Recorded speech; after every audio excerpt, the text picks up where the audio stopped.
وكفى سلام على عباده الذين اصطفى اما بعد. حضرت شاہ ولی اللہ محمد دہلوی رحمۃ اللہ نے لکھا ہے کہ اگر کسی وجہ سے زمین ناپاک ہو جائے، اس پہ کوئی نجاست آ جائے، تو پاک ہونے کے دو طریقے ہیں. ایک طریقہ تو یہ ہے کہ اتنی بارش برسے کہ بارش کا پانی اس نجاست کو بہا کے لے جائے. جب وہ زمین خشک ہوگی تو پھر پاک کہلائے گی. اور دوسرا طریقہ یہ ہے کہ اس پہ سورج کی دھوپ اتنی پڑے کہ دھوپ نجاست کے نام نشان کو مٹا دے، نہ بو رہے، نہ رنگ رہے، نہ کوئی اثر رہے باقی. اگر دھوپ کی وجہ سے ایسا ہو گیا تو پھر بھی زمین کو پاک کہیں گے. دونوں طریقوں سے. انسان کا دل زمین کی مانند ہے اور اس کے بھی پاک ہونے کے دو ہی طریقے ہیں. ایک طریقہ یہ انسان اتنا ذکر کرے اللہ کا کہ نور کی بارش برسے اور دل کی نجاستوں کو بہا کے لے جائے. اس لیے کثرت ذکر کا حکم.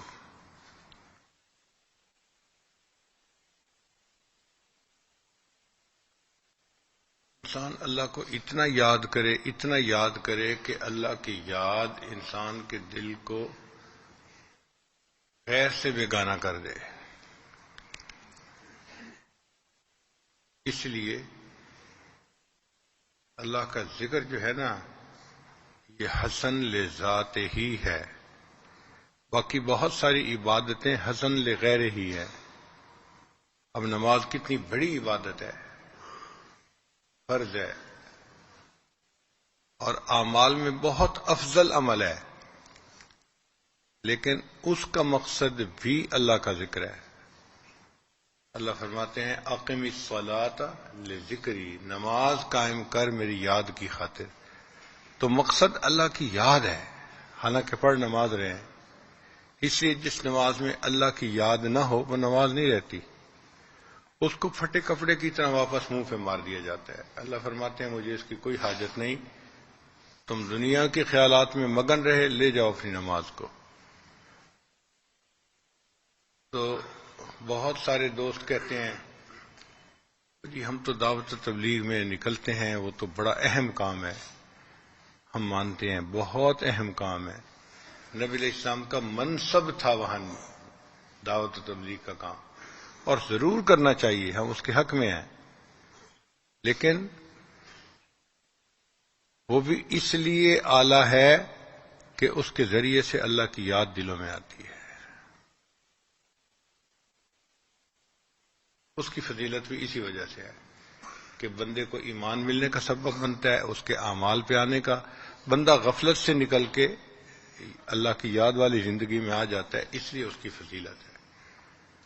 تو ذکر کی فضیلت کے لیے طلباء اتنا ہی سمجھ لیں کہ یہ حسن لذات ہی عمل ہے. اس لیے جتنا ذکر کریں گے اتنا فائدہ. اور انسان کے دل میں ذکر جب جڑ پکڑ جاتا ہے نا، پھر نکلتا نہیں ہے. کسی پردہ نشیں کی یاد بھی پردہ نشیں نکلی. دل میں آتی ہے تو یہ یاد نکلتی نہیں. کسی پردہ نشیں کی یاد بھی پردہ نشیں نکلی. دل میں ہی رہتی ہے، دل سے باہر. جیسے عورت گھر سے نہیں نکلتی، اللہ کی یاد دل سے نہیں نکلتی.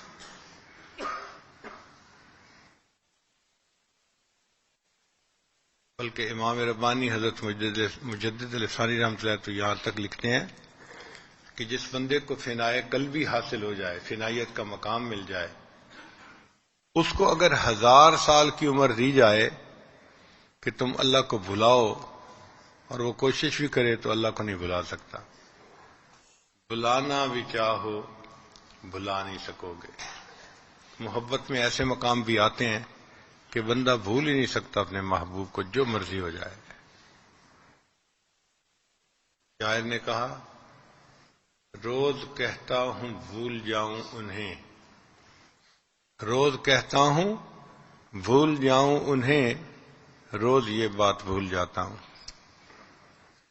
روز کہتا ہوں بھول جاؤں انہیں، روز یہ بات بھول جاتا ہوں۔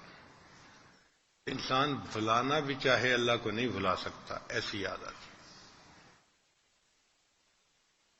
پھر انہوں نے ایک واقعہ لکھا ہے عبداللہ استخری رحمۃ اللہ علیہ کا، فرماتے ہیں کہ ان کے اوپر اللہ تعالیٰ کی فنا کا وقت جو تھا وہ کافی لمبا ہو گیا۔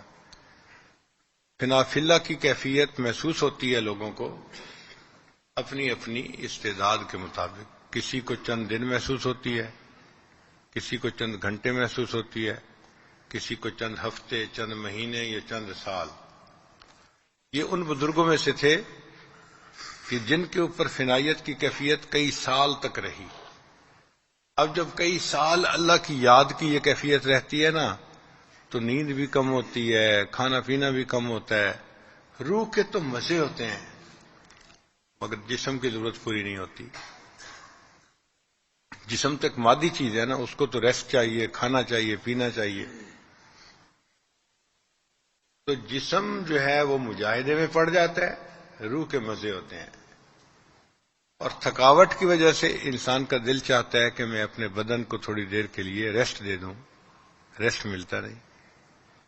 تو عبداللہ استخری رحمۃ اللہ چاہتے تھے کہ میں تھوڑی دیر کے لیے کسی کام میں لگ جاؤں تاکہ میرا بدن تھوڑا ریلیکس ہو جائے، ہوتے نہیں تھے۔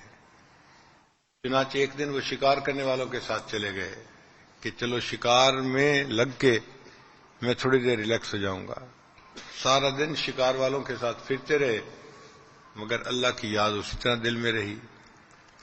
تو فرماتے ہیں کہ شام کو جب لوٹے تو جسم اور تھک گیا پہلے سے بھی زیادہ، ریسٹ جو نہیں ملا۔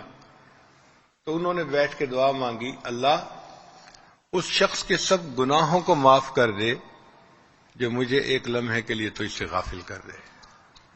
اے اللہ اس شخص کے سب گناہوں کو معاف کر دے جو ایک لمحے کے لیے مجھے تجھ سے غافل کر دے۔ اب غافل ہونا چاہتے ہیں، نہیں ہو رہے۔ تو یہ کیفیت ہوتی ہے۔ بعض لوگ ہمارے حضرت مرشد عالم رحمۃ اللہ علیہ کی خانقاہ میں آتے تھے تو ان کو نیند نہیں آتی تھی وہاں، نہ دن میں نہ رات میں۔ ایسی بیداری مل جاتی ہے کہ چونکہ نیند غفلت کی بہن ہے نا، غفلت کی کامل قسم نیند ہے، تو جب غفلت ہی ختم ہو گئی تو نیند بھی کم ہو گئی۔ تو کئی دن ان کو نیند نہیں آتی تھی۔ چنانچہ بعض لوگ ایسے بھی تھے جو 2 رکعت نفل پڑھ کے اللہ سے دعا مانگتے تھے کہ اے اللہ مجھے کچھ دیر کے لیے نیند عطا فرما دے تاکہ میرے بدن کو ریلیکسیشن مل جائے۔ اللہ کی یاد دل میں جب آتی ہے تو دل کو بیدار کر دیتی ہے، یہ انسان بیدار قلب بن جاتا ہے۔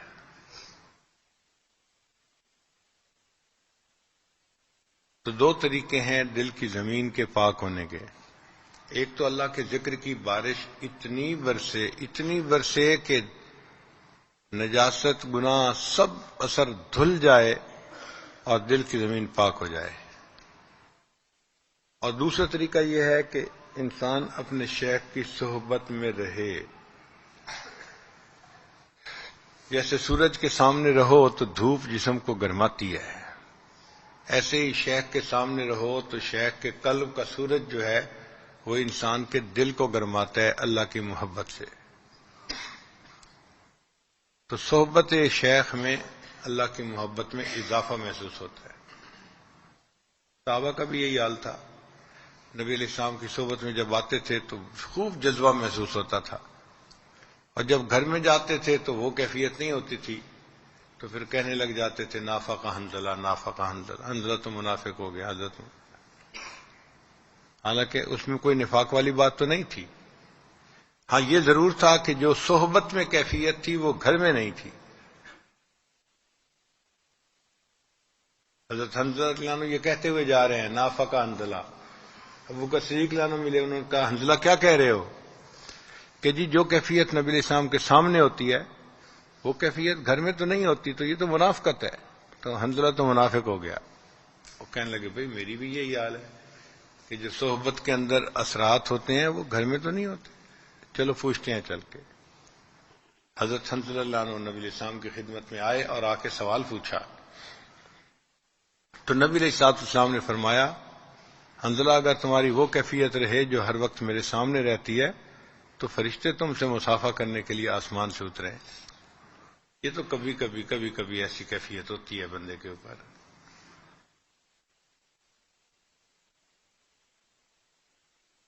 اس کا جواب حضرت مولانا یعقوب نانوتوی رحمۃ اللہ نے بہت اچھا دیا.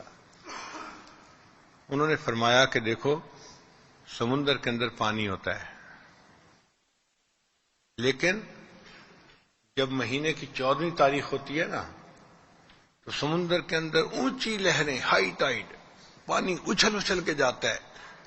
انسان ان لہروں کو دیکھ کے حیران ہوتا ہے کہ 15 فٹ لہریں اوپر اچھل رہی ہوتی ہیں. ہائی ٹائیڈ اس کو کہتے ہیں. اور جب پہلی تاریخ ہوتی ہے تو بالکل سورج پرسکون ہوتا ہے، سمندر پرسکون ہوتا ہے، لہریں ہوتی نہیں. تو وہ فرماتے تھے کہ دیکھیں سمندر کا پانی تو اتنا ہی ہے، وہ کم زیادہ نہیں ہوتا. جو پانی ہے وہ وہی ہے. جب چاند سامنے نہیں تو پرسکون ہے، اور جب 14ویں کا چاند سامنے آ گیا تو 15 فٹ اونچی لہریں اٹھ رہی ہیں. تو وہ فرماتے تھے کہ صحابہ کی بھی محبت جو تھی وہ اتنی ہی تھی، لیکن جب وہ نبی علیہ السلام کے سامنے آتے تھے تو یہ 14ویں کا چاند ایسا تھا کہ جو دلوں کی جو ہے نا کیفیت میں سیلاب برپا کر دیتا تھا. تو صحابہ کے دلوں میں نا اللہ کی محبت کی لہریں اٹھ کے آتی تھی. وہ ایک جذبہ محسوس کرتے تھے. گھر جاتے تھے تو وہ کیفیت تو نہیں ہو سکتی تھی چونکہ وہ چاند سامنے نہیں رہتا تھا. تو یہی حال صحبت شیخ کا ہوتا ہے کہ جب ان کے پاس بیٹھتے ہیں تو اللہ کی محبت میں اضافہ محسوس ہوتا ہے. دنیا حقیر نظر آتی ہے اور آخرت کی تیاری کا شوق پیدا ہوتا ہے دل میں. یہ ایک نسبت ہے انعکاسی جس کو کہتے ہیں. یہ ایسے ہی ہے جیسے آگ کے پاس بیٹھو تو گرمی محسوس ہوتی ہے، سردی اتر جاتی ہے. انسان شیخ کی صحبت میں بیٹھتا ہے تو گناہوں کی سردی اتر جاتی ہے اور نور گرمی کا محسوس ہونا شروع ہو جاتا ہے. تو دوسرا طریقہ شیخ کی صحبت ہے. تو دو طریقے ہوئے زمین دل کے پاک ہونے کے. ایک ذکر کی اتنی کثرت کرے کہ اللہ کی رحمت کی بارش برسے اور گناہوں کی میل اور نجاست کو مٹا کے دھو کے رکھ دے. یا پھر شیخ کی صحبت میں انسان اتنا رہے کہ ان کی توجہات انسان کے دل کو مقناطیسیت سے بھر دیں اور دل جو ہے پاک ہو جائے. اللہ تعالی ہمارے دلوں کو بھی اپنی محبت سے بھر دے اور دنیا کی محبت کو ہمارے دلوں سے نکال دے اور آخرت کی تیاری کا شوق ہمیں نصیب ہو جائے. وآخر دعوانا ان الحمد للہ رب العالمین. تھوڑی دیر کے لیے مراقبہ کر لیجئے، آنکھوں کو بند کر لیجئے، سر کو جھکا لیجئے.